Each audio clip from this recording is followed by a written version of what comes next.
dihet si janë shmangur çështjet, si është ndarë çështja e inceneratorëve në pjesë, në fraksione, dakord. se si Rama në atë citimin e tij të famshëm për prokurorin amerikan përmente një fjali shumë interesante, mos nisimi nga njeriu dhe të përshku ke krimi. Unë kujtesën e kam i qik, dhe më thënë, të studiove mundohen të kem koherente. Me zotin Hira kam qenë, në debat dhe madje kam ngritur këtë çështje. Për incenerator, Spaku ka përdorur këtë metodikë. Është nisur nga personi për të kaluar këtë çështja me qëllim që demoloj çështjen.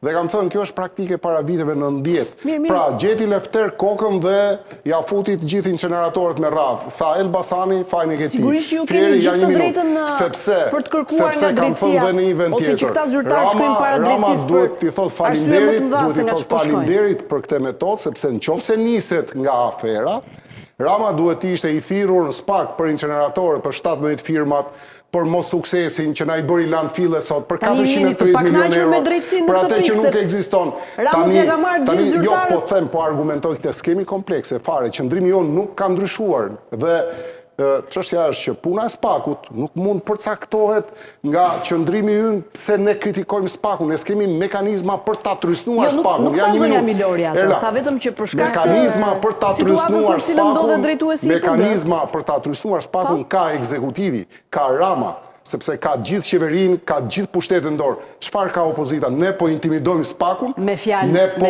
se ju e quani Altin Troplini. Po e bëjmë SPAK-un që mos çdo njeri në punën e tij. Çfarë nuk thon për ne, ne vazhdojmë punën. Sepse ambienti vazhdoi punën, jo ka një gjë, unë punën time nuk e përcaktoj nga ato nga thënjet, reflektoj në qoftë se dua përmirësohem dhe kur përputhet fjala me atë që kam bërë unë reflektoj më, sepse është shumë e rëndësishme.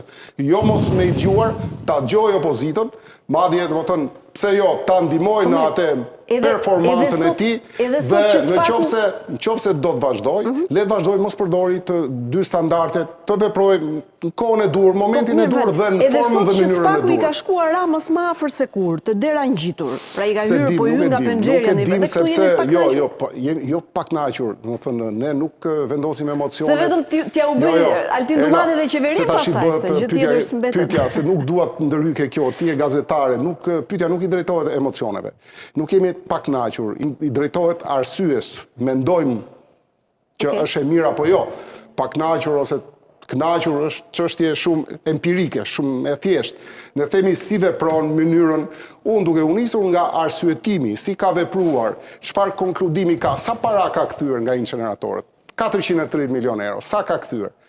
Nga gjithë check-upi, sa ka kthyer? Po, sterilizimi, sa ka kthyer?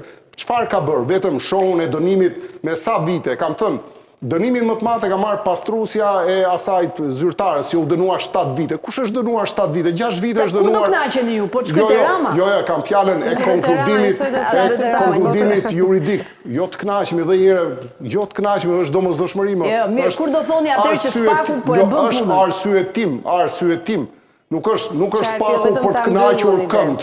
SPAK-u është brenda profilit tij duhet të shohë dhe ka yll polar vetëm drejtsin dhe nuk është SPAK-u ai se bën ekuilibër. Do të godasi Belindën, pastaj hajt hapim 20 janarin. Vërtet është peshore në simbolin e vet.